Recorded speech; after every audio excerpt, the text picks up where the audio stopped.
Oke, baik, saya ke orang tua siswa di Purwakarta. Kang Rian, bisa mendengar suara saya? Iya, jelas, Mbak. Sebagai orang tua siswa, saya tidak tahu anak Anda bermasalah atau tidak, ya mungkin baik-baik saja. Apa tanggapan Anda sebagai orang tua? Ya, yang pertama tentunya saya sebagai orang tua siswa yang memang hari ini punya anak 4 yang memang sedang sekolah, ini menyambut positif sekali program seperti ini, Mbak. Saya menyambut positif setelah saya mengetahui tujuan dari program ini, yang asalnya bias. Jadi ini yang harus kemudian di apa namanya kita bukan sepakat ya, diluruskan dulu bahwa ini bukan bentuk pembinaan militer gitu loh.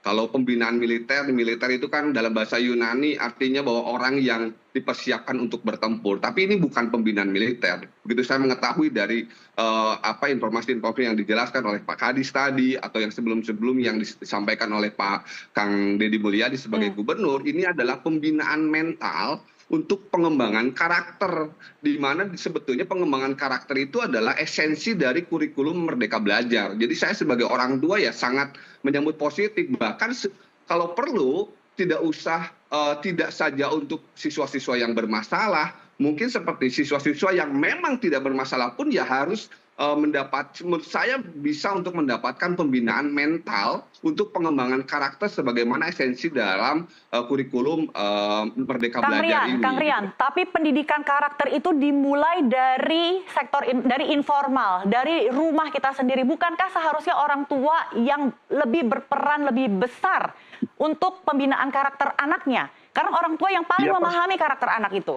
betul, betul, betul. Paling dasarnya adalah orang tua. Tetapi kan kita harus pahami juga kondisi sosiologis dan realita di kehidupan bahwa tidak semua orang tua itu baik ibu atau bapaknya kan ada 12 jam atau 24 jam bersama siswa.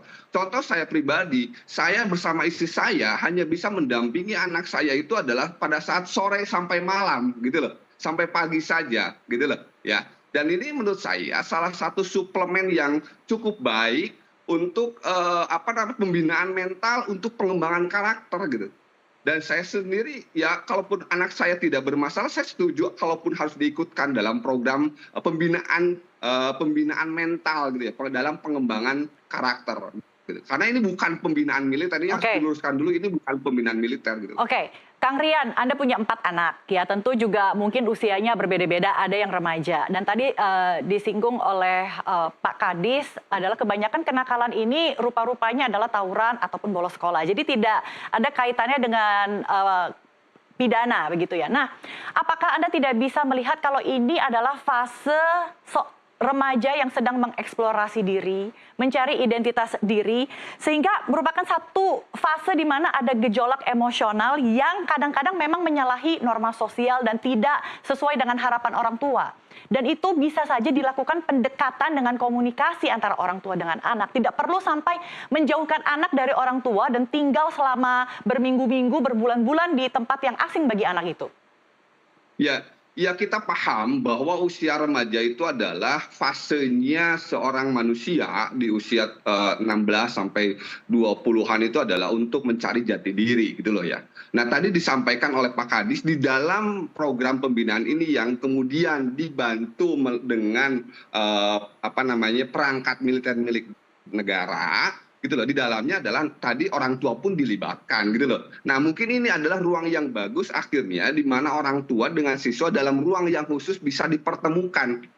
Sebetulnya anak mau ngapain sih orang tua bisa mendengar dengan baik di ruang yang itu gitu loh. Yang di mana mungkin di rumah tidak didapatkan waktu untuk itu, seperti itu. Ya saya pribadi terus terang saja interaksi secara untuk membangun chemistry dengan anak itu terbatas. Paling saya di waktu hari Sabtu dan Minggu gitu loh, atau mungkin di malam hari saja gitu loh kan ya. Tapi mungkin ini adalah menurut saya ini adalah ruang yang baik gitu loh ya.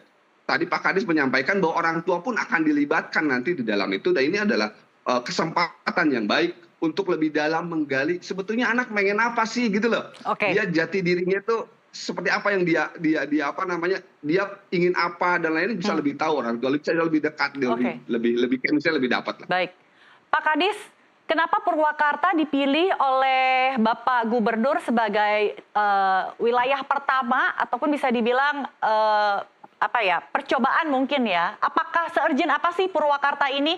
Apakah begitu banyak siswa-siswa bermasalah yang ada di Purwakarta atau bagaimana? Ya, kita karena yang pertama, kenapa Purwakarta? Purwakarta udah pengen lari, pengen cepat menyelesaikan problem-problem yang hari ini tampak di sekitar kita. Kita pengen cepat untuk menyelesaikan permasalahan-permasalahan yang tidak kunjung selesai karena terlalu banyak wacana, terlalu banyak apa, dan kita meyakini bahwa ini adalah jalan perubahan kita.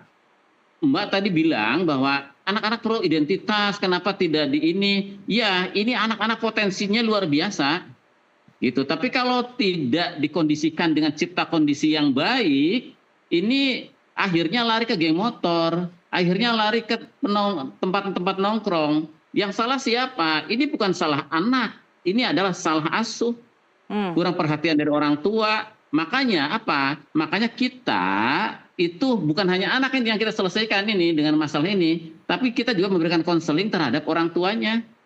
Yang 39 ini orang tuanya akan kita konseling dalam program 6 bulan ini. Oke, Pak Kadis, apakah Anda sepakat kalau setiap anak itu istimewa? Artinya tidak bisa dilakukan pendekatan yang seragam dengan mungkin ala militer begitu ya.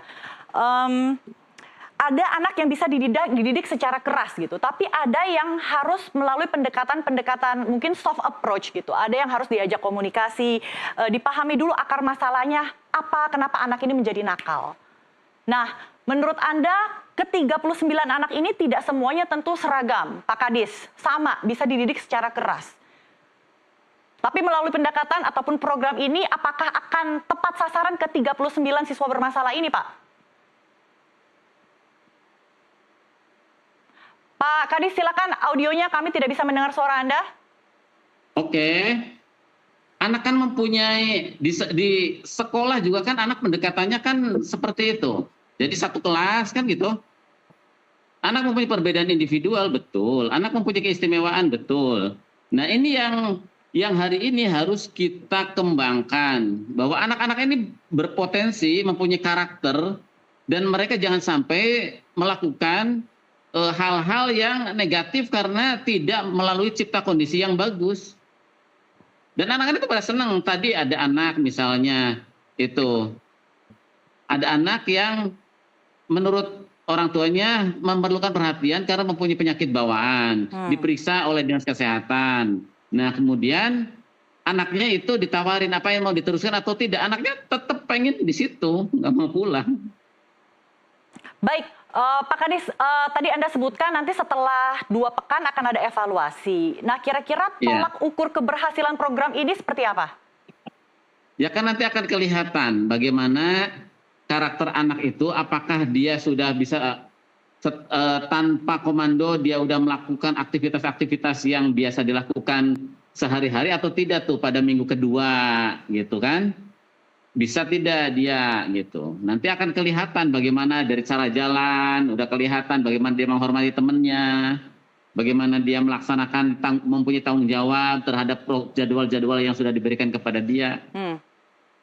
Oke, Pak Lalu, kalau Anda melihat program ini, tadi Anda menyebutkan sepakat gitu, tapi harus dikomunikasikan ya dengan seluruh stakeholder pemangku kepentingan. Dari aspek perlindungan anaknya, Anda melihatnya seperti apa? Ini kan dibina oleh TNI begitu ya, dan dari TNI juga kita sudah sering mendengar cerita-cerita bagaimana ada bentuk penganiayaan antara senior dan junior. Anda melihat bagaimana ketika TNI ini tanda kutip babysitting anak-anak bermasalah? Ya, artinya kita tidak boleh terlalu bernegatif thinking lah. Tidak semua TNI dan tidak semua dalam kondisi yang sama akan memunculkan seperti apa yang disampaikan tadi. Saya lihat kalau saja program ini dilaksanakan sesuai dengan yang disampaikan oleh Pak Kadis, ya nggak ada masalah.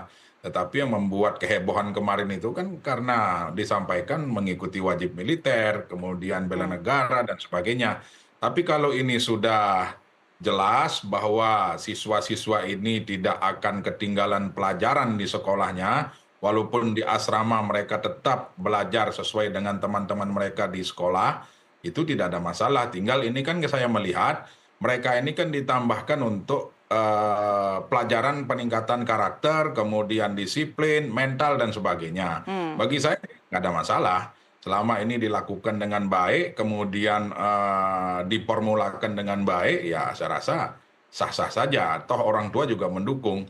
Nah, mudah-mudahanlah ini bisa berjalan sesuai dengan rencana, sesuai apa yang disampaikan. Nah, hari ini terjawab apa yang disampaikan oleh Kang Deddy selama ini bahwa yang menjadi pertanyaan dari banyak pihak bahwa seperti apa nanti di barak itu, ini kan belum dijelaskan sampai kemarin, bahkan belum ada penjelasan resmi. Saya justru sendiri baru tahu dari Pak Kadis malam ini bahwa prosesnya seperti itu. Bahkan pikiran saya kenapa nggak SMA? SMA kan merupakan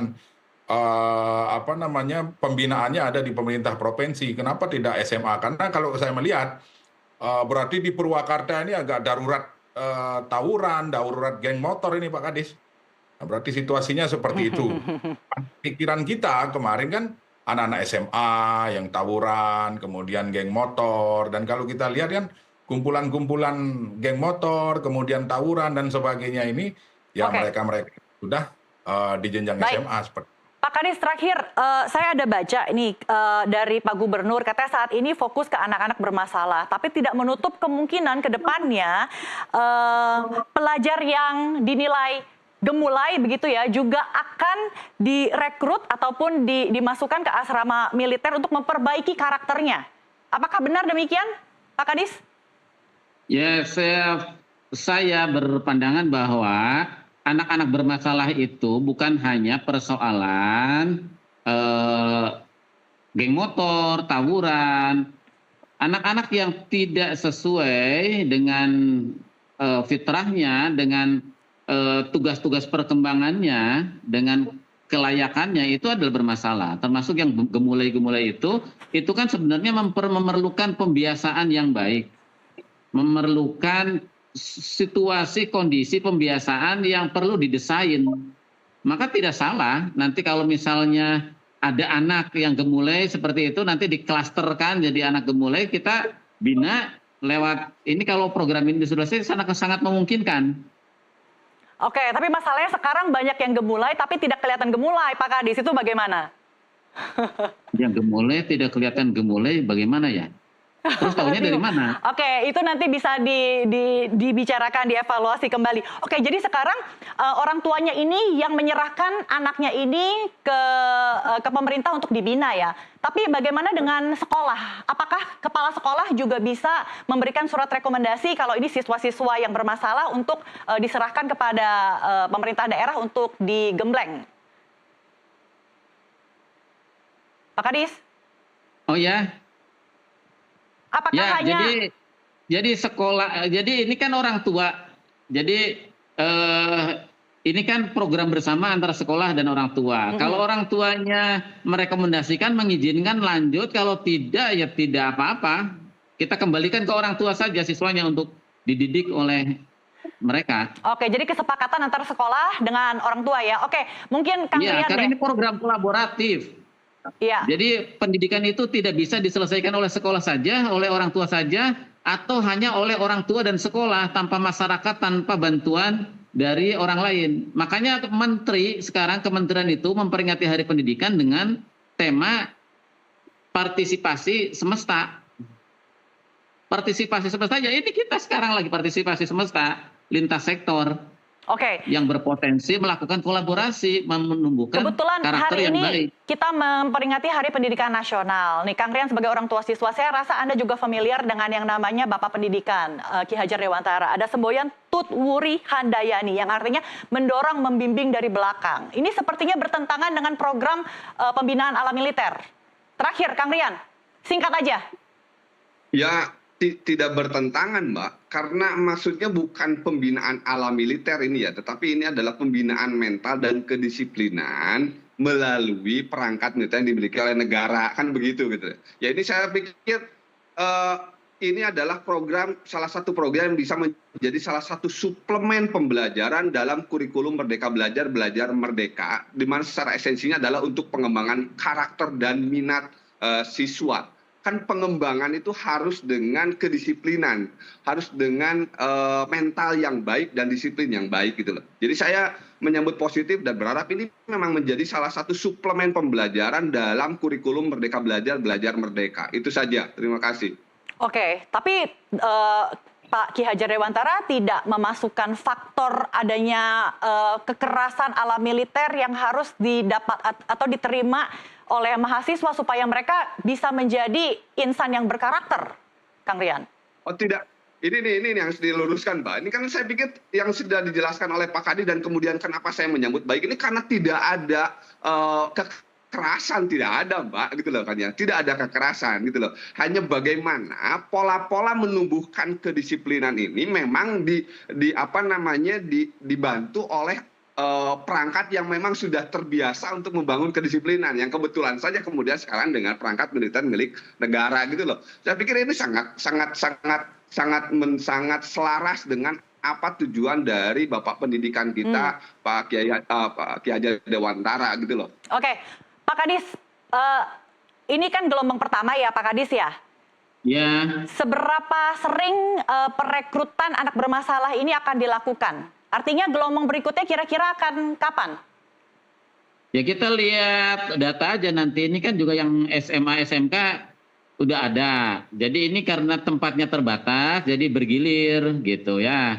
Jadi tadi Pak Wakil Ketua, ini tadinya kan memang ada juga yang SMA, SMK. Yang MTS, Alia juga sama. Kita karena kan ini kita program kolaborasi dengan Kemenag juga seperti itu. Jadi ya kita tidak melihat kewenangan ini provinsi, ini Kemenag, ini kabupaten, tapi ini anak-anak kita di wilayah Purwakarta yang segera memerlukan treatment dengan model-model yang kita yakini ini bisa bermanfaat untuk mereka. Jika sekiranya ada banyak orang tua seperti Kang Rian yang setuju dengan program Kang Dedi, Pak Gubernur ini, kemudian ada banyak orang tua yang mendaftarkan anaknya, nah kira-kira apa yang diantisipasi oleh pemerintah Kabupaten Purwakarta?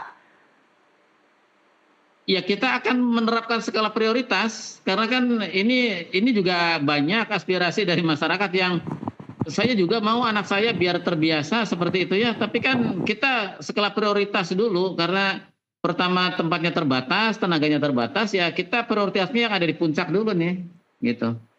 Jadi lalu sangat dasar mungkin, pemilihannya seperti apa dong Pak Kadis? Ya kan kita udah punya data dari sekolah, dari guru bimbingan konseling. Jadi anak ini bukan berarti belum ditangani ya. Anak ini udah mendapatkan penanganan dari guru BK dan dari orang tua. Udah dikonsultasikan, udah dapat teguran. Oke. Oh ya Pak Kadis, apakah 39 anak ini semuanya laki-laki? Laki-laki. Bagaimana kalau ada perempuan juga? Kadang-kadang perempuan bisa loh lebih bermasalah dari laki-laki. Iya, perempuan sementara belum ada tempatnya. Karena yang melatihnya kalau perempuan ya harus perempuan mungkin ya. Oke. Pak, lalu apakah Anda melihat program ini bisa diimplementasikan dan dari keterangan yang disampaikan oleh Pak Kadis ini bisa dijadikan contoh yang baik untuk daerah-daerah lain ya? Ya, jadi kalau pertanyaannya bisa atau tidak itu ya tentu teman-teman di Jawa Barat khususnya di Kabupaten Purwakarta kan sudah meyakini ini akan bisa jalan dengan waktu 2 minggu akan melakukan evaluasi. Ya kita lihat aja nanti mudah-mudahan apa yang menjadi program baik ini, yang menjadi niatan baik ini bisa berjalan sesuai dengan rencana. Ya kita doakan. Kalau misalnya di daerah-daerah lain juga mengikuti, khususnya di Provinsi Jawa Barat ya, monggo. Yang terpenting bagi kami catatannya adalah jangan sampai anak-anak ini kehilangan waktu belajar mereka di sekolah sebagaimana teman-teman mereka yang lain.